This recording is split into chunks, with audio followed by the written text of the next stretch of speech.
ગણેશોત્સવ અને ઈદ મિલાદના તહેવારને લઈને પોલીસ સતર્ક બની છે. સુરત શહેર ક્રાઇમ બ્રાન્ચ દ્વારા સ્થાનિક પોલીસને સાથે રાખી અઠવા અને લાલગેટ વિસ્તારમાં ગણપતિજીના પંડાલોની મુલાકાત લીધી હતી અને ફૂડ પેટ્રોલિંગનું આયોજન કરવામાં આવ્યું હતું.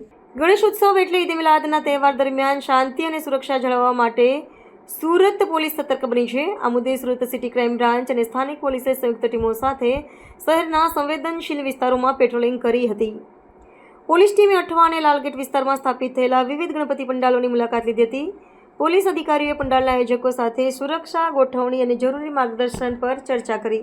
તે એકઠા થઈ શકે તેવી ભીડને ધ્યાનમાં રાખીને પોલીસે ફૂટ પેટ્રોલિંગ વધારવાનો પણ નિર્ણય લીધો છે. આ પગલાંથી નિયંત્રણ અને સુરક્ષા મજબૂત થશે અને કોઈપણ પ્રકારની અનિચ્છનીય ઘટના ટાળવામાં મદદ મળશે.